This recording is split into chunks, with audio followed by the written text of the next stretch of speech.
Fundamental rights और directive principle of state policy, इसके बीच के अंदर में क्या डिफरेंस है? फंडामेंटल राइट्स और directive principle of state policy. Fundamental rights are negative as they prohibit the states from doing certain things and they are positive. अब जो फंडामेंटल राइट्स होते हैं ये कुछ एक नेगेटिव चीज़ जो स्टेट्स के लिए लेकर आता है, उसको कोई ना कोई चीज़ें जो हैं वो लोगों के फंडामेंटल राइट को इम्पैक्ट करती हैं, तो उसको करने के लिए मना करता है। लेकिन directive principle of state policy ये क्या करता है? ये एक पॉजिटिव चीज़ है, ये रिक्वायर करता है स्टेट को कि कुछ चीज़ें जो हैं वो करें।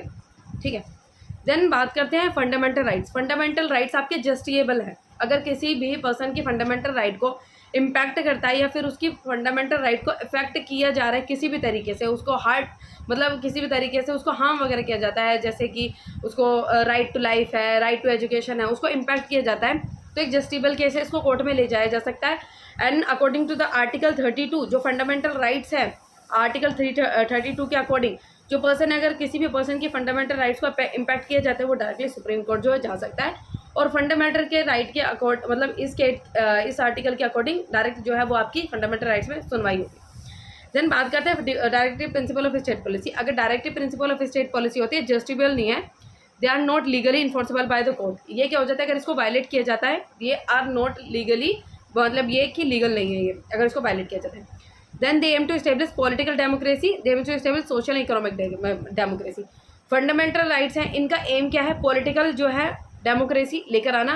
लेकिन जो directive principle of state policy है इसका एम है सोशल और इकोनॉमिक डेमोक्रेसी लेकर आना। Then third, it have a legal sanction, इसके पास legal sanction. It has a moral and political sanction, मतलब यह पर्सन की मन की इच्छा है, करना चाहता है तो इस तरीके से मोरल से मतलब यह है कि भाई ये चीज़ें वैल्यूएबल है, मोरल है, करना चाहते हो तो ठीक है। लेकिन जो फंडामेंटल राइट्स है वो लीगली होते हैं। They promote the welfare of individual and they promote the welfare of community. ये इंडिविजुअल के वेलफेयर को प्रमोट करता है और वो कम्युनिटी के वेलफेयर को प्रमोट करता है। जो direct principal of state policy है कम्युनिटी के जो है वेलफेयर को प्रमोट करने की कोशिश करती है।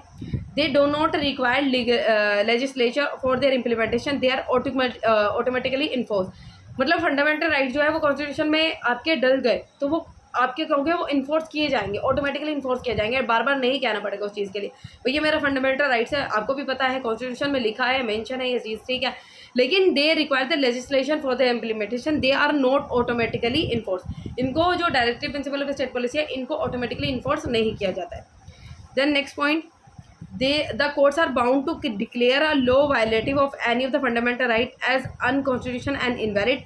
मतलब अगर कोई भी लॉ फंडामेंटल राइट को इम्पैक्ट कर रहा है किसी भी पर्सन की, सो ये कोर्ट के पास अधिकार है, मतलब कोर्ट उस चीज़ को लॉ को कह सकता है कि ये जो है ये अनकॉन्स्टिट्यूशनल है और इनवैलिड है अगर किसी पर्सन की पर्टिकुलर फंडामेंटल राइट को इम्पैक्ट किया जा रहा हो। तो अगर कोई ऐसा लॉ बनाया जाए जो मेरी राइट टू एजुकेशन को इम्पैक्ट कर रहा हो तो मैं उस चीज़ को कह सकती हूँ कि ये जो है ये चीज़ ठीक नहीं है, ये मेरी राइट टू एजुकेशन को इम्पैक्ट कर रही है। सो कोर्ट में उस चीज़ को किसको लेकर जाया जाएगा कि ये सुप्रीम कोर्ट के डायरेक्टली सुनवाई होती है अकॉर्डिंग टू द आर्टिकल 32। तो इसमें अगर वो चीज़ सही में समझी गई कि ये चीज़ है जो कि राइट टू एजुकेशन पर्सन की राइट टू एजुकेशन को इम्पैक्ट कर रही है तो वो चीज़ अनकॉन्स्टिट्यूशनल इनवैलिड होगी। देन आपकी बात करते हैं directive principle of state policy की। The court can not declare a law violative of any of the directive principle as unconstitutional. जो कोर्ट है अगर किसी भी चीज़ को directive principle of state policy को कोई चीज़ इम्पैक्ट कर रही है तो जो कोर्ट है वो उसको इनवैलिड और अनकॉन्स्टिट्यूशनल नहीं कहेगा। सो ये directive principle of state policy और फंडामेंटल राइट्स के डिफरेंशिएट से। अगर वीडियो पसंद आई हो सो इन्फॉर्मेटिव